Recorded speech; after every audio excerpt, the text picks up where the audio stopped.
আসাম পুলিচৰ AB UB admit card কেতিয়া দিব, কাট অফ কেতিয়া ওলাব আৰু এক্সাম কেতিয়া হ'ব, ইয়াৰ বিষয়ে মই ডিটেইলছ আপোনালোকৰ এই ভিডিঅ'ৰ যোগেদি জনাম আৰু অন্য ভিডিঅ' চাবলৈ কোনো প্ৰয়োজনীয়তা আপোনালোকৰ নহ'ব। আপুনি যদি আমাৰ চেনেলৰ প্ৰথমবাৰৰ বাবে আহিছে চেনেলটো ছাবস্ক্ৰাইব কৰিব নাপাহৰিব।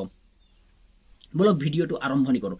এতিয়া কথাটো হৈছে যে আসাম পুলিচৰ এবি ইউবি কাট অফ কেতিয়া ওলাব। এতিয়া বহুত ইউটিউবাৰবিলাকে আপোনালোকে বিভ্ৰান্তিৰ সৃষ্টি কৰিছে আৰু আপোনালোকো মানসিকভাৱে ভাঙি পৰিছে যে মোৰতো নম্বৰ 31 আছে, ইউবিৰ 31 আছে আৰু এবি 49 আছে, মোৰ আহিবনে নাম নাহে ছাৰ।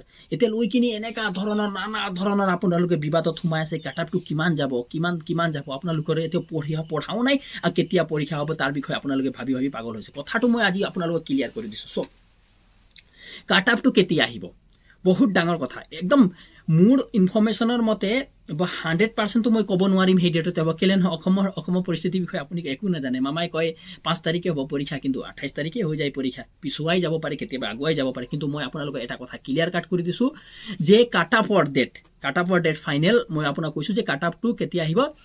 পৰীক্ষাৰ এক সপ্তাহ মানে ফেব্ৰুৱাৰী লাষ্ট উইকৰ আগত আপোনালোকে কাট অফটো পুৰা ক্লিয়াৰ পাই যাব। একদম কাট অফ 100% ক্লিয়াৰ আছে যে সেই সময়তে আপোনালোকে কাট অফটো ওলাব। তাৰ আগত আপোনালোকে কোনোবা কৈছে 15 তাৰিখে, কোনোবা আহিব 20 তাৰিখে। মই কিন্তু ইনফৰমেশ্যন পোৱা মতে 15 আৰু 20 তাৰিখৰ মাজলৈকে কাট অফটো অহাৰ সম্ভাৱনাটো নাই। আহিলেও মানে আপোনালোকৰ ফেব্ৰুৱাৰী লাষ্ট উইকতে আহিব, যেতিয়া পৰীক্ষাৰ এক সপ্তাহৰ আগত তেতিয়াহে আপোনালোকে কাট অফটো দিব।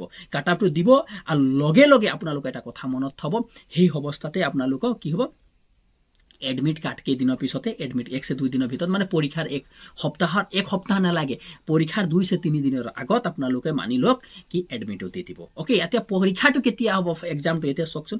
পৰীক্ষাটো আপোনালোকক মই কৈ দিছোঁ যে আমাৰ মাননীয় মুখ্যমন্ত্ৰী ডাঙৰীয়াই কৈছে যে ফেব্ৰুৱাৰী লাষ্ট উইকতো হোৱাটো সম্ভাৱনা নাই। মই কিয় কৈছোঁ লাষ্ট উইকত, কেলে নহয়, সেই সময়ত মেট্ৰিক পৰীক্ষা চলি থাকিব।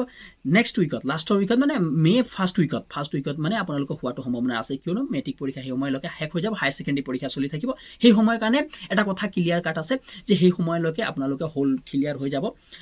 সেই সময়ত পৰীক্ষাটো হলত বহিব পৰা ব্যৱস্থা হৈ যাব। সেইকাৰণে মই হায়াৰ ছেকেণ্ডেৰী পৰীক্ষাটো মই ধৰা নাই, কিন্তু মেট্ৰিক পৰীক্ষাটো বহুত ইম্পৰ্টেণ্ট। সেইকাৰণে পৰীক্ষাটো মানে ফেব্ৰুৱাৰী শেষত নহয়, মাৰ্চৰ মোৰ হিচাপত প্ৰথম উইকত হ'ব।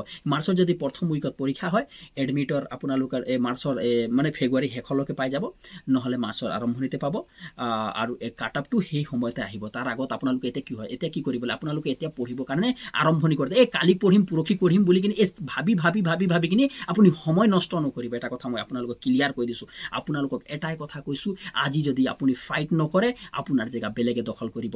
এই যিমান পোষ্ট আছে নহয়, আপুনি যিটো ভাবিছিলে, ইমান দিনে ৰাতি কষ্ট কৰিছিলে, দৌৰিছিলে, ৰানিং কৰিছিলে, কিন্তু সেই কষ্টটো আপোনালোকে এক মাহ নপঢ়াৰ কাৰণে চাৰখাৰ হৈ যাব। কিন্তু যদি আপুনি সঁচাকৈ এবি বা ইউবি হ'বলৈ মন আছে, আপোনাৰ সঁচাকৈ চৰকাৰী চাকৰি বা ডিফেন্সত জইন হ'ব মন আছে, সঁচাকৈ নিজৰ মাক দেউতাকৰ ভৱিষ্যত লিখিবলৈ মন আছে, সঁচাকৈ নিজৰ কেৰিয়াৰটো যদি আগুৱাই নিবলৈ মন আছে, তেনেহ'লে পঢ়িবলৈ আৰু এটা কেতিয়া আহিব, কি আহিব, সেই চবৰ ওপৰত ধান্দাবাজি কৰি কিনি সময় বৰবাদ নকৰিব। তেতিয়ালৈ ধন্যবাদ।